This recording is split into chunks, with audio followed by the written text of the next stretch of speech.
Hi guys, hope everyone's well and welcome back to Improvement Podcast. So in this video today, I'm going to touch on high intensity techniques. In terms of a quick update from myself, as I usually do. So things again are going very, very well in regards to training. It's been the best few weeks of training since prep finished, and I feel like I keep saying that, but it just keeps getting better and better. Just due to having more body weight behind me, more stability behind me during my lifts, which is why you push your body weight up and you don't just stay lean, and why not just like a surplus is needed for muscle growth, but just being a bit fluffier than you'd like. It's like throughout this gaining phase, what you'll see is I'll probably start looking worse. I'll look worse on a weekly basis. I'll gradually look softer and less muscular over time and have less shape, but I'll keep getting stronger. And as a result, once I strip the body fat off, I'll have more to show for it. I will have a better physique to show for it than, let's say, staying lean from start to the end of this phase. So that's why you should like commit to it and not just stay lean throughout because you won't have a lot to show for it, sadly. But yeah, everything's going well.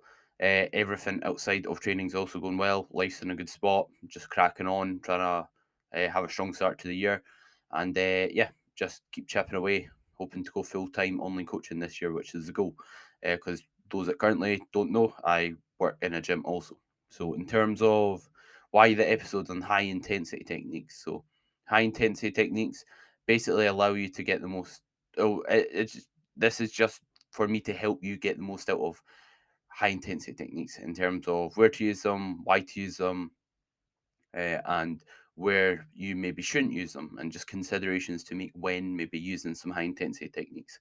So this episode's just to allow you to make the most of them in an efficient manner because you shouldn't just throw them anywhere. It's not just like you shouldn't just chuck them in without any thought process. There should be a thought process and a rationale behind using them, and you should know hopefully why you are using it. And by the end of this podcast, hopefully you can think, right, I'll use a superset. This is the rationale behind it, instead of just thinking, oh, I'll do this just because you know what a superset is. So, in terms of what are high intensity techniques, they're basically ways of increasing the intensity and how much work you do in a time efficient manner. And there's many different ways to do so, which we'll get into, but there's nothing magical about them. It's just ways to make things a bit more efficient time wise and just give more intensity to your sets, you could say. And some examples are like supersets, drop sets, maybe rest pause sets, partials, iso holds, and force reps. And I'll get into what each they are and how to implement them. But basically, like supersets are like doing one exercise straight into the other, where drop sets would be doing, let's say, exercise and dropping the weight once you reach failure or close to failure, and then doing the set again with a lower amount of load so that you can accumulate more effective reps. And a rest pause set is basically when you do a set, you rest 20 to 30 seconds. Some people say 20, some people say 30, but you rest and then you do the set again after 20 seconds, let's say. You then rest and you do the set again. And then the benefit of that rest pause set is again allowing you to get more effective reps, because what will happen is instead of, let's say, if you got 15 the first set, if you're only resting 20 seconds, you'll probably get like something like 5 to 8 reps depending on how hard you train on your first set. And that again is just a way to get more effective reps in, as you can probably tell. And partials, they're basically like half reps, quarter reps, you could say. Partial reps, as the name suggests.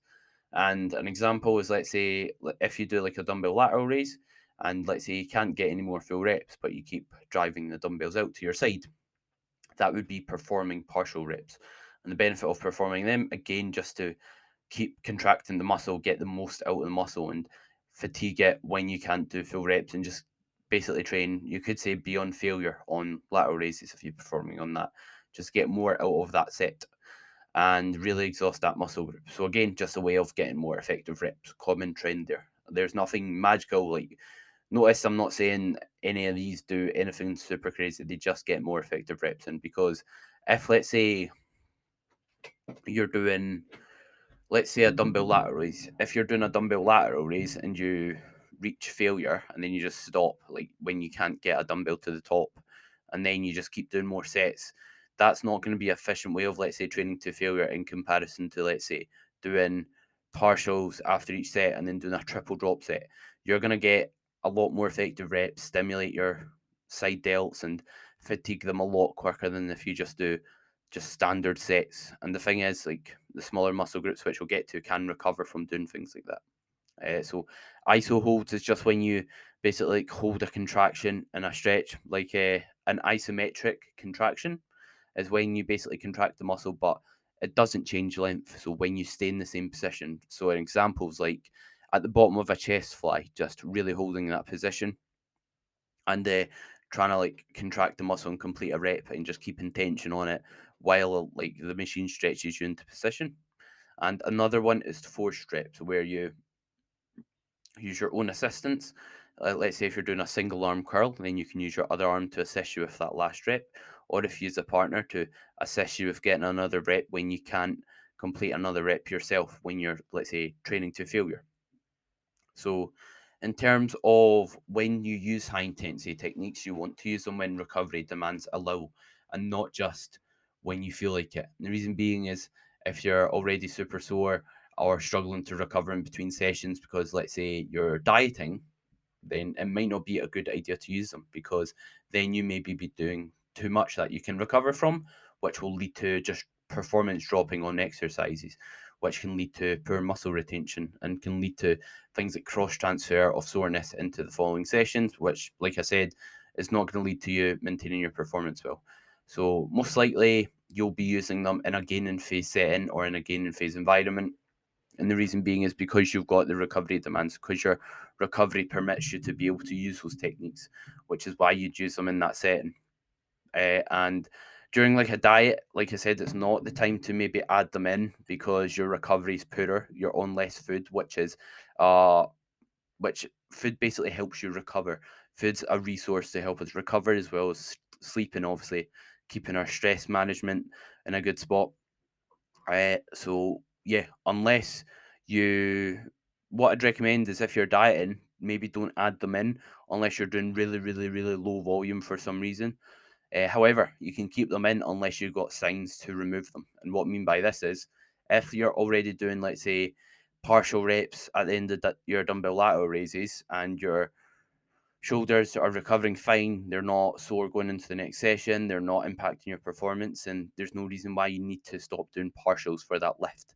Because if anything, if you remove, the way I look at it is yes, we want to prioritize our strength during training, but it's also a way to burn calories. It's also a way to increase our output. So if we can output more calories, burn more calories by doing things like maybe like a drop set into walking lunges, or maybe like doing partials at the end of dumbbell lateral raises, or doing, let's say, a rest pause set, like if we can recover from it, that's going to be an increased amount of output.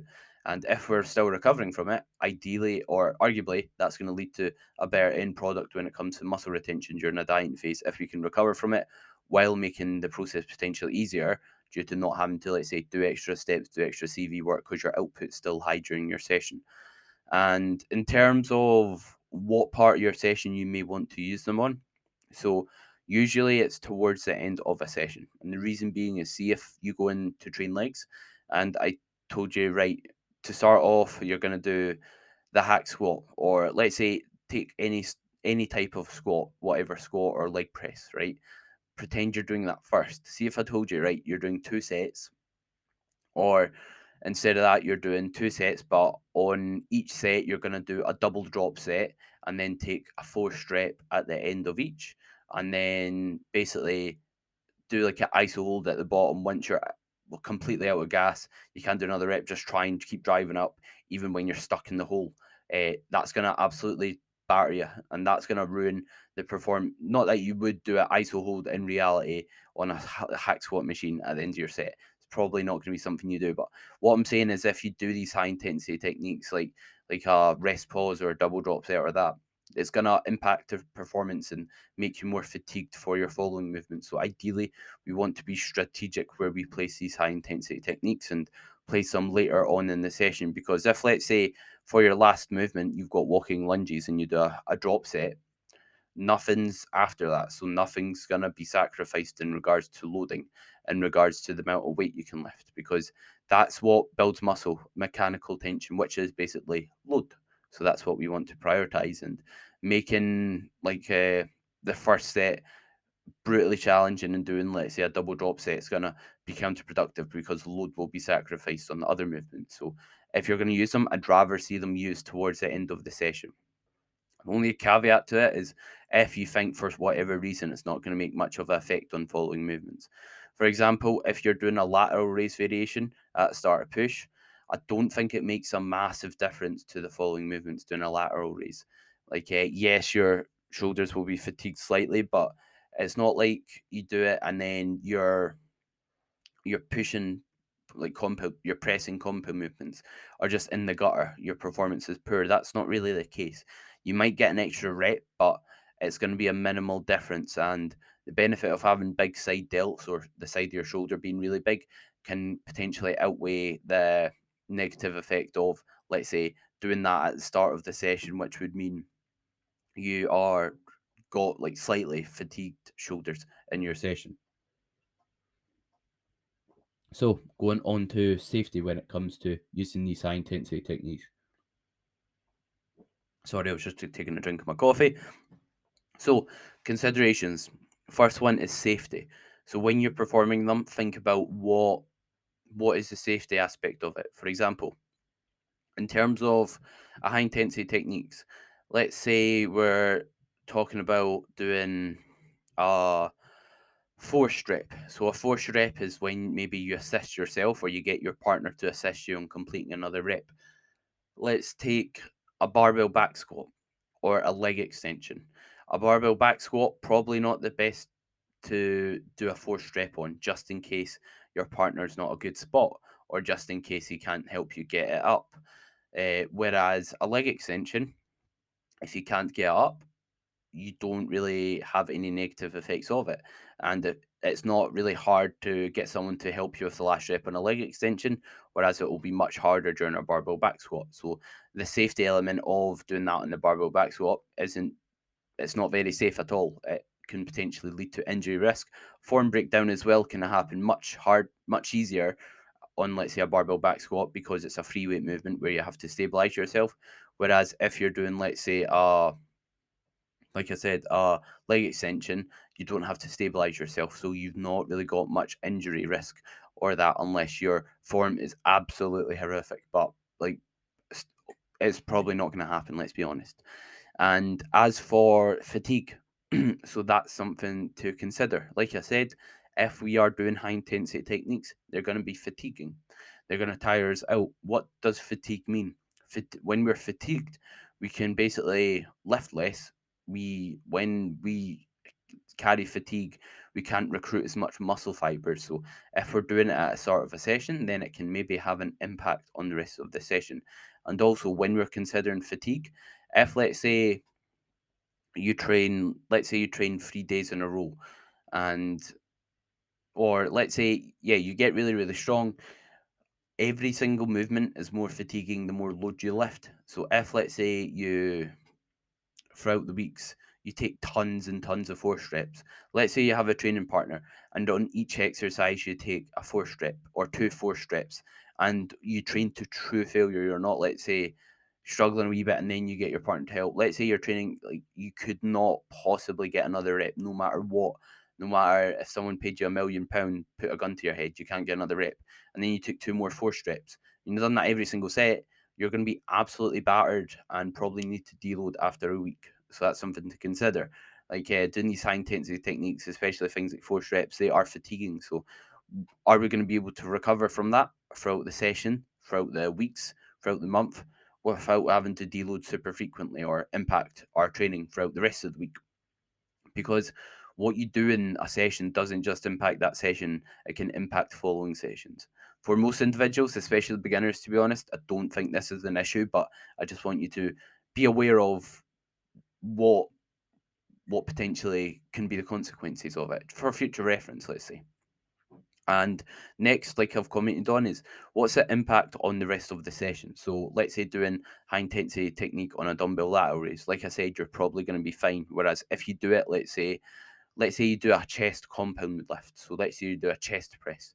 If you do, let's say, rest pause into two forced reps into partial reps, and then the two drop sets, you're not going to perform well after that, or much much worse than you potentially could. So in that sense, I would not do that. Whereas, let's say the last exercise you do a chest fly, then why not do, let's say, like double drop set on that and then do an ISO hold at the end. That's what I do myself. And something else to consider is where or what exercises are you placing them on. If you've got a really weak body part, let's say your chest is a really dominant body part, but your shoulders or your triceps are weak, you probably shouldn't spend your effort doing the high intensity techniques on every chest exercise. It should probably be the opposite. You should probably do them when you're training your triceps, when you're training your shoulders, so that you get the most out of it from a physique development standpoint. Because, like I said, it will impact your other movements. So if you're putting all your resources, if you're putting all your energy towards your chest training, something's going to suffer. Something's going to be on the back burner. Unless, let's say, you make everything extremely difficult and fatiguing, then like sometimes you need to, I wouldn't say put a body part on the back burner, but you can't prioritize everything if you want to grow everything as much as possible. As a beginner, when you are just starting out, you can get away with doing a lot of work because overall load you're lifting isn't that high. But as you progress, you can't really get away with doing as much for every single body part and every single exercise without being super fatigued.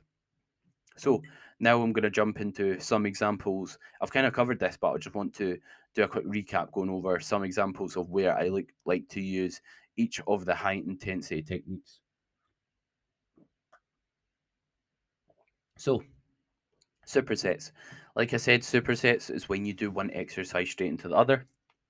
And I personally like doing these on, let's say, arm work, and I usually program them for arm work for my clients. For example, if you're using a cable stack, doing a easy bar cable curl into a easy bar cable extension is a great wee superset to use. And the reason being is you don't need to rest 5 minutes after doing bicep curls. They're not cardiovascular demanding, so you have the opportunity to go straight into doing easy bar cable extensions without really much downside of it. It's not like it's a super big compound lift, so that's an example of where you can save time, get more work done, not really have any consequences from it because it's not. It doesn't really demand much mental. Oh, it does obviously demand effort if you're training hard. Everything demands effort, but it's not as mentally fatiguing doing that as, let's say, like a set of squats. If I said, right, do squats into another, let's say squats into a chest press, they're two really like demanding movements, physically and mentally, so that's going to be not an ideal thing to superset. And also, in terms of like CV demand, like squats are going to be really like tiring. They're going to be quite cardiovascular demanding, so you're going to be out of breath after it. So you probably won't perform well on your other movement because you're still trying to get your breath back, and you won't be able to brace and hold your air very well to produce force or do the Valsalva maneuver, if that makes sense. So, in terms of drop sets, so drop sets are things like, well, basically when you do a set to failure or close to failure, I'd imagine, and then drop the weight and into the set again. And you can do so on things like arms, lateral raises, and other isolation exercises. Personally, high intensity techniques and specifically drop sets I like to do on smaller body parts like arms or lateral raises where they can recover from it. It's like lateral raise, like the side of your shoulder, like I said, like I spoke about before, you can give them an awful lot of work. You can absolutely batter them and they recover from it. It's like, who have you heard who wakes up after training the next day and be like, oh, I've got really bad DOMs or really bad soreness in my side delt? Not really anyone. So you can get away with doing a lot of drop sets, partial reps on your side delt. So hammer away with, because it's not really fatiguing as well because the overall amount of load you're lifting is going to be low in the grand scheme of things. And In terms of rest pause sets, so I quite like doing these on, let's say, the ductor machine, just so you can get more work done. And also, I like doing them on things like calf movements as well, just so you can bunch a few sets together. And the benefit of, let's say, a rest pause set over a drop set is it keeps loading high, which you could say is more beneficial for muscle growth.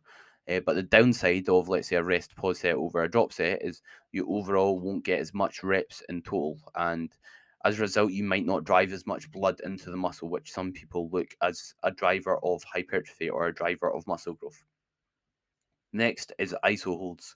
So ISO holds is just when you like hold that, like let's say the bottom of a movement, like at the stretch when you're doing calves, and just hold that position and try and you're almost keeping the tension on that muscle but stretching it and just holding that as long as you can. And I like to do this after calves on my last set when I can't get any more reps and things like after a chest fly, just to really make sure I've got the most out of that muscle and I've really exhausted it as much as possible. And as for four streps, I don't use an absolute ton. Usually, like I get a spot in the hack squat, and since I've only got one set, I usually take a four strep, unless my last rep is an absolute grinder. And the benefit of four streps is just to make sure you're getting all out of the tank on like movements that are super hard, and also it can make up for an exercise with a poor resistance profile. So this is something that I'll probably speak about another day, but a resistance profile is just basically how hard a movement is from start to finish. So, for example, a hack squat, it's really hard at the bottom, really easy at the top. So, what I might do is during a hack squat, I usually fail at the midpoint of the lift, so the middle of it, not at the very bottom, but not at the top. So, what I'll usually do is I'll drive out the hole if, let's say, I'm struggling in the middle portion and I'm about to fail or I'm failing, then I'll get someone to give me just a tiny push of the machine just to help me get past that sticking point just so I can finish that rep, because we want to basically exhaust your muscle at every point of the rep if you're wanting to get the most out of your sets. So yeah, hope you enjoyed the episodes on high intensity techniques. If you did, please feel free to subscribe, share this on your story, leave a rating and review, and yeah, I've also got this podcast on YouTube if you're listening to it on Spotify or Apple. So if you aren't already subscribed on there, feel free to. I've also got some videos to check out. But yeah, hope everyone has a great day, evening, afternoon, or weekend, depending on when you're watching or listening to this. And thank you very much as always, guys.